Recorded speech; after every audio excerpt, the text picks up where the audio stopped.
all, sinigang is my favorite Pinoy dish. And I think it's also something that I would love to cook for my family then in the future. So I'm happy na I'm given this opportunity to officially cook sinigang for the first time on national TV. Magkahalong kaba at excitement ang nararamdaman ni teen star Ashley Sarmiento ngayon. Dahil ang trending dish na iluluto niya, Mother's Day treat niya rin sa nanay niya. Nakakakilig! Sinigang, luto ni Mommy talaga. Kasi si Mommy naman talaga yung nagluluto para sa aming magkakapatid. At of course, ever since, yun na talaga yung chef ko. Yung chef namin lahat. Kinikilig si Mommy sa likod ng camera.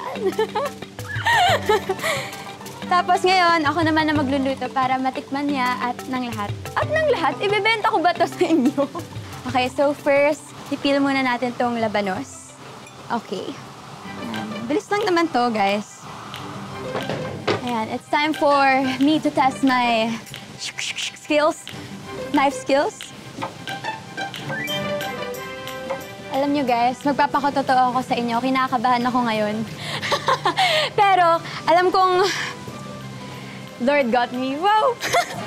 Ito pala, tatanggalin lang natin tong sangkay ng kangkong. So, himayin lang natin siya. Basta preparation pa lang tayo ng sinigang, busog ka na. Busog na! Okay, next, yung mga talong naman. So, gagamit lang tayo ng 2 talong. Kasi yung gusto kong slice ng talong, yung parang nakaslant. Ayan. Para medyo maarte. May style. Next naman, yung sitaw. Ayan. Ay, ito pa pala, yung okra. So, siguro mga 3. Yeah, it's a good amount. Tatanggalin lang natin yung slice lang natin sa gitna ng naka-slant.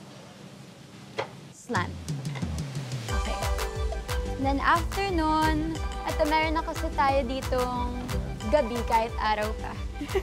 Ito yung gabi na ano na siya, napila na slice, so ready na siya to go.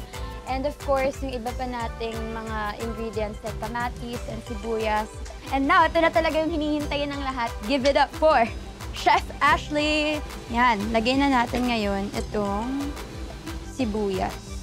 Gigisahin lang natin siya para sumama yung flavor ng sibuyas dun sa oil. Ngayon, lalagay na natin yung ating kamatis. Ayan, and then, gigisahin lang din natin yung kamatis hanggang sa medyo madurog na siya para makuha natin yung lasa. And of course, yung color. Pampakulay din kasi ito ng sinigang. Gusto ko kasi sa sinigang din yung medyo orange yung sabaw.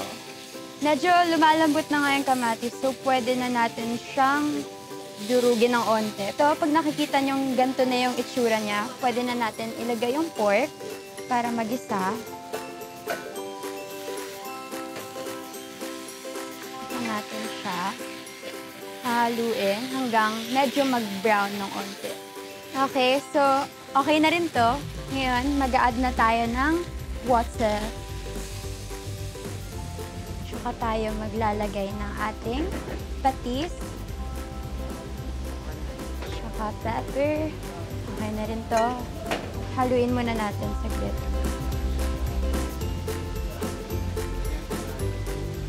After niya, lalagay na natin yung gabi. Yung gabi, kasi yung pampalapot ng soup, ng sabaw ng sinigang. Feeling ko okay na to. Tapos, ngayon na natin lalagay din tong pork cube. Hintayin lang natin siyang matunaw at tatakpan na natin tong sinigang work in progress ni Ashley Sarmiento. At maghintay tayo ng 20 to 30 minutes, so may time akong mag-retouch kasi lapot na ako. Okay, so dahil kumukulo na ang napakainit na sinigang, ready na din i-mash itong gabi. Ayan.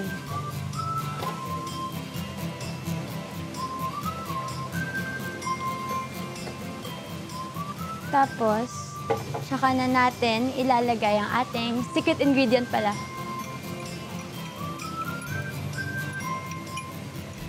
Mahilig ako sa maanghang, kaya hiwain muna natin tong sili natin. Ito lang, tapos yung iba buo na. Para di naman super anghang nung sinigang, diba?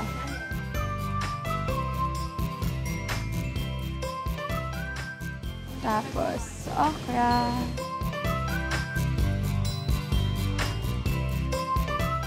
Tapos, lagay na natin yung ating green chili. Excited na akong tikman pero hindi pa tayo tapos kasi ano ba ang sinigang pag walang kangkong? Kangkong here, kangkong there, kangkong everywhere. Yan, pwede na to. Ngayon, tatakpan lang natin siya ulit. Turn off the fire and let it cook. Let it cook! Woo!